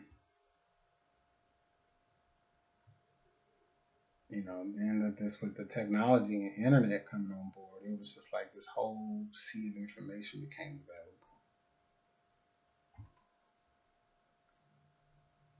And the thing is like, well, who do you trust? Well, that just comes from experience and just by way of discernment. You could just read somebody. Like the more experience you have, you can know people who are writing and actually have a genuine concern for the readers versus somebody who's just looking down on them as though, they got this pride and conceit. Or, like I say, then it comes to the person who's just basically just speaking from their heart. It's like, oh, I can really feel this person. Even if you don't understand anything they talking about, like they really get down to just the human being, not trying to make themselves out to be somebody that is just godlike. And they just approach it from that point of view and then go all the way up from that. Start from where they at and then go up. And you can trace their steps like, okay, boom, boom, boom, boom, boom. And they're speaking from a high level. And just like in all practical, just shaming all these other authors. Like, why isn't somebody even reading these people, these books? And it's just, And it was people who I would talk to who would recommend these books. So it's like the real education that came from always been from people who I connected with on some level. All people. Man, women, white, don't matter. What I call this, when you relate to somebody correctly, that it's like a chain that connects people together.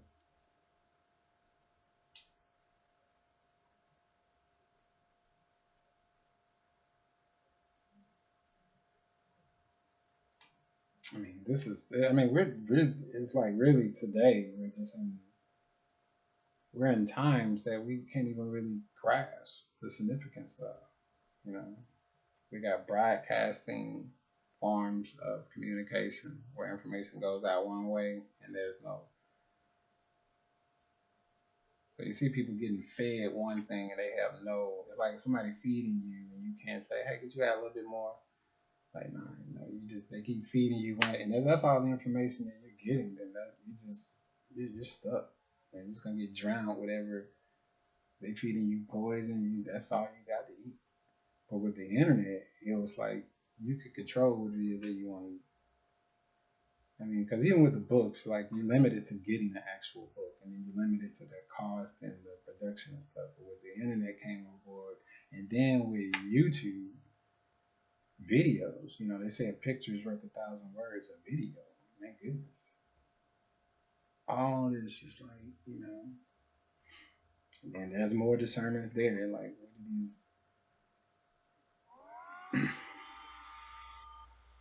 people who are speaking sincerely, or just people who are always coming from this God-like position? Yeah, let me tell you, they're not explaining. Well, who are you, sir? And how did you come to these exalted conclusions? What ground are you standing on?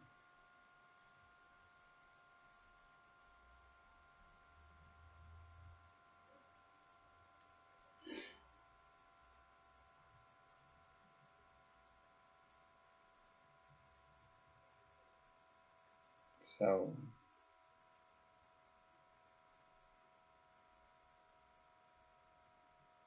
being born in America, in this country that has all this influence over all these other nations, so all these other countries are, speaking different languages. The one language that, if it was a second language to translate any of their material into, would be English.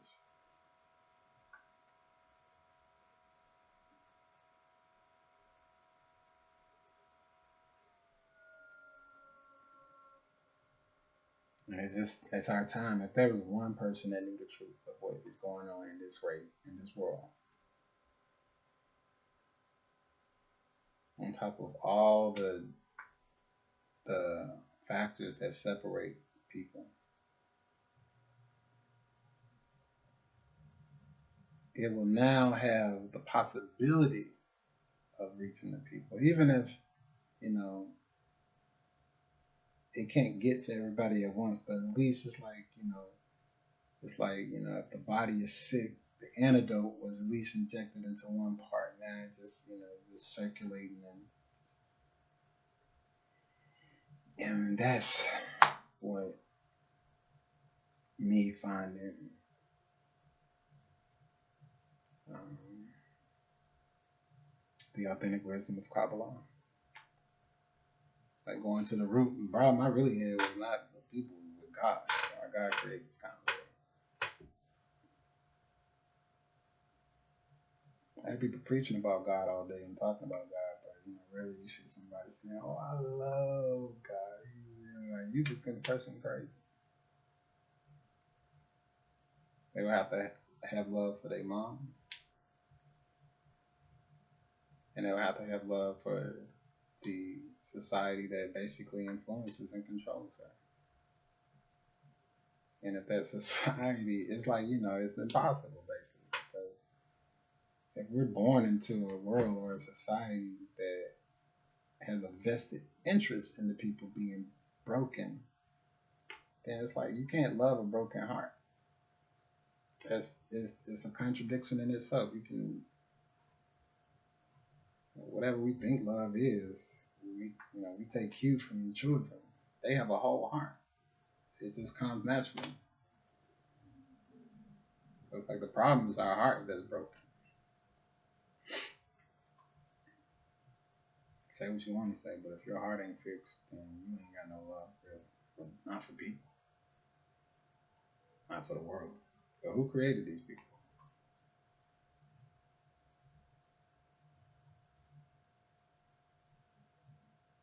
So yeah, I found this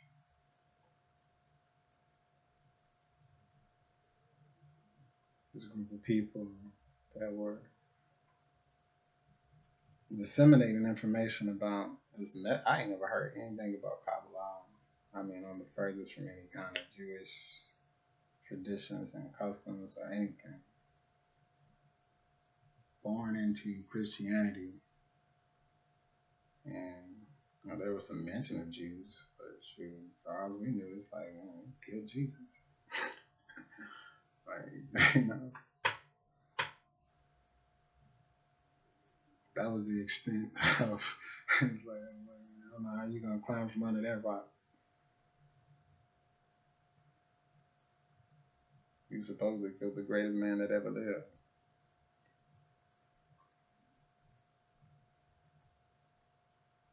But nevertheless, there was some stuff that they were saying that, from experience and just from all these books that I read and from all the people that I talked to, it was like, it was once again going straight, way above my head, stuff that I couldn't believe. First, they just start off with that, get into, but they start saying that, there's none else besides it. There's one, we're one group. This everything that happens in the world because of God. It's like saying some bold things, bold stuff that you'd be like, hell no, man. You'd be like, what?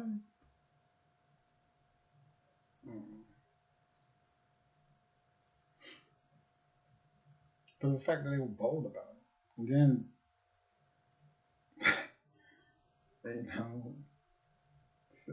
saying, inviting people to come study with them.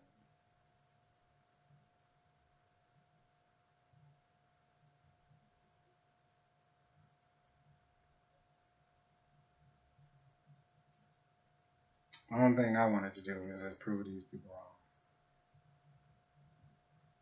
I wanted to prove somebody in power. Because that's all I knew, is this abuse of power. Everything from my family to the larger circles of communities that I grew up in. I just grew up in an extremely abusive relationship to power. That everybody I seen in power abused it. And it's like I was the scapegoat. Or I was part of the group who was the scapegoat for all the justifications of the wrongs that people in power do. They was just blame, hey, well, blame these people because why you don't have a job, sir? Well, let's look at these people over here. Why is there sickness? Well, let's look at it. Why? Anything wrong in the world, we blame on these people. It's like an emotional beating every time. Oh, you don't believe us? Look at this person. See what he did? Yeah, we told you. Mm-hmm.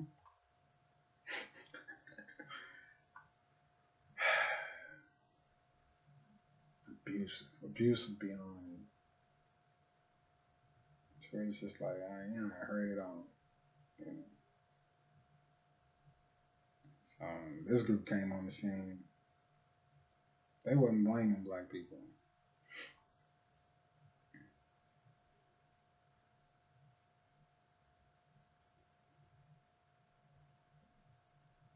They was addressing the problem as though it's like they were taking responsibility. Oh my God, you gotta love that. They were taking responsibility for the problem.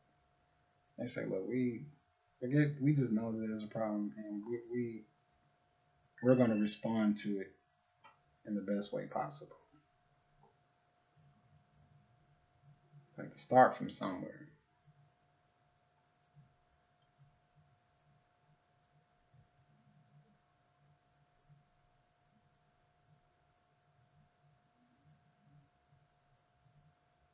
So by my curiosity and inquiry led me to the group, and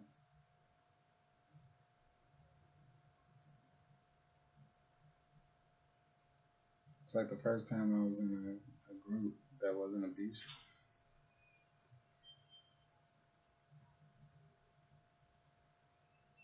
There are people in the group who, by all practical measures, look like my sworn natural enemy.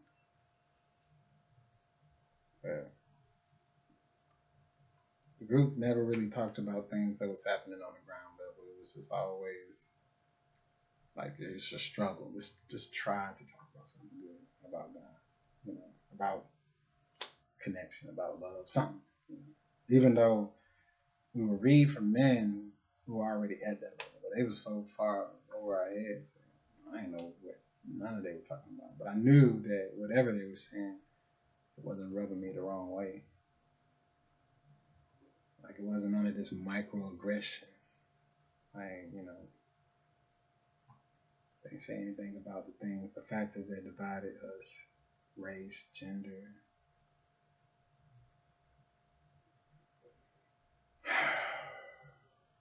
It's like you could breathe. The fact that you wasn't getting anything like in terms of knowledge or money or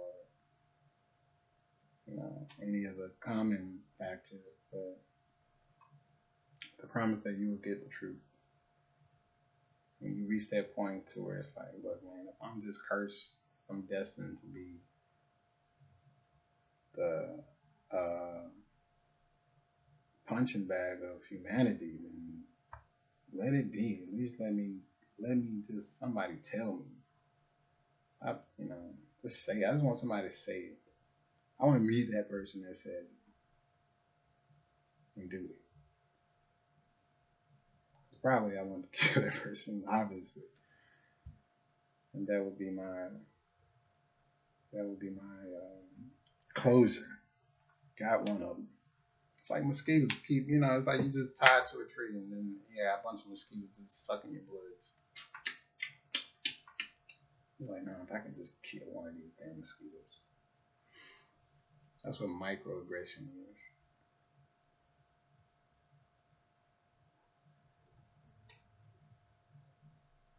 So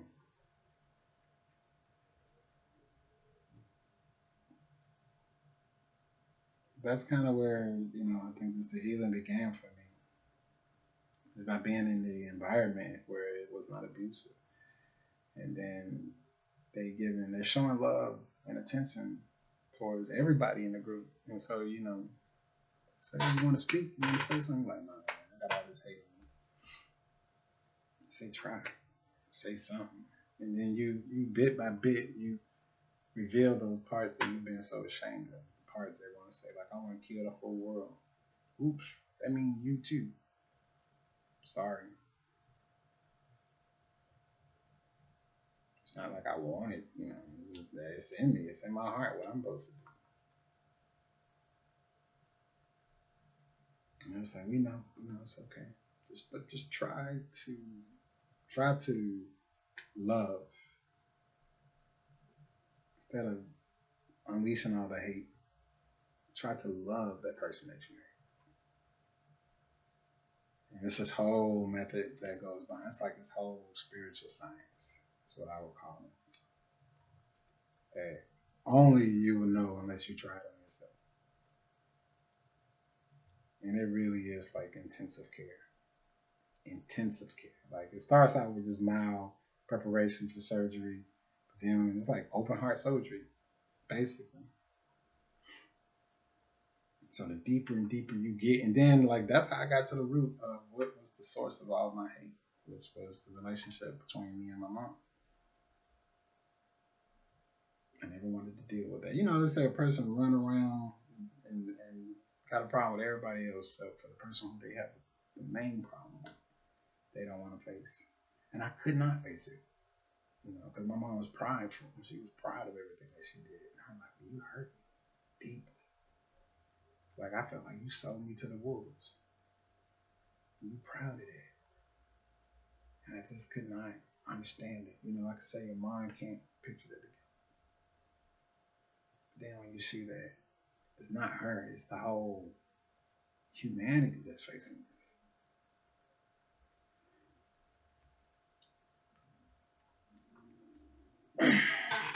One person can say that they have a happy childhood.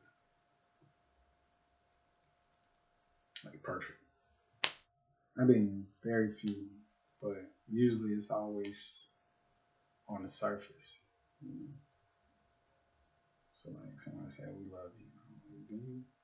What do you love? But the love changes very based on your physical appearance. So I don't have a job, but you don't. So now you don't love me. Or I don't have a haircut, so now you don't love me. Well, then love seems to be a matter of you loving my flesh and body and not my heart. And it's like you don't even know my heart. because I have not opened up to you since I lost trust in you, since I lost trust in the world. You don't know about the pain and hurt that has been harboring in my heart since then. It's been just eating me up. And more so, you don't know how you've been a contributing factor to that. More so, you do not know how your pride and that you continue to do it to this day. It's nothing changed. Like, it's not like my mom said, "You are a great man. You're a good man." That moment is never gonna come.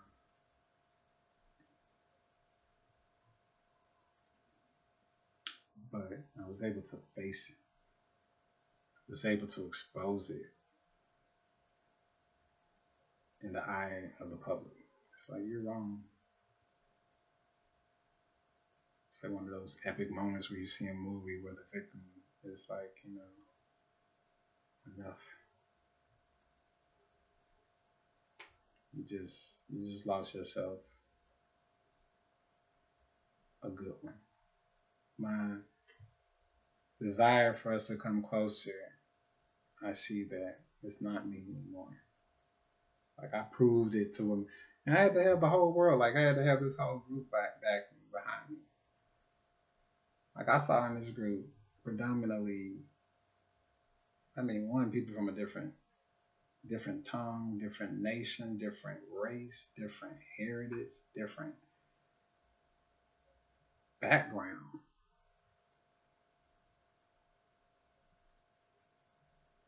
You get love from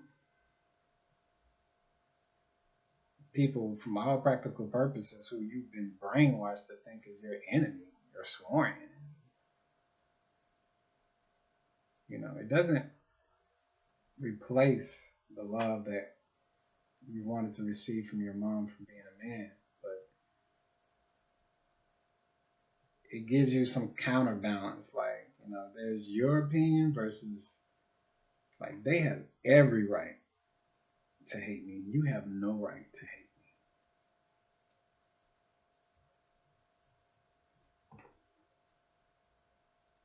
me. And it just allows you to see,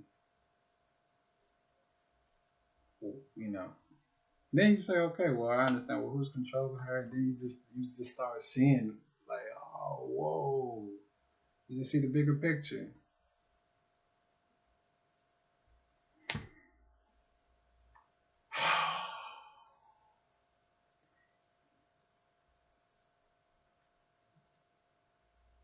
It's like you can breathe again.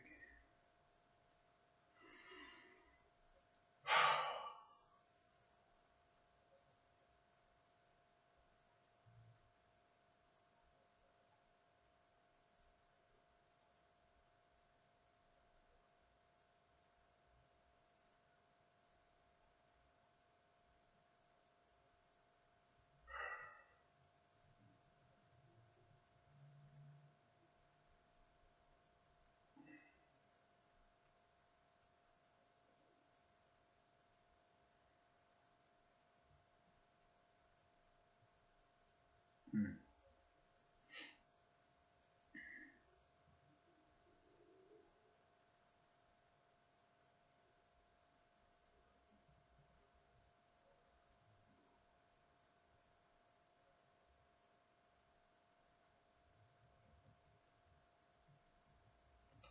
So I think that's enough. Go and take me a walk, get some coffee.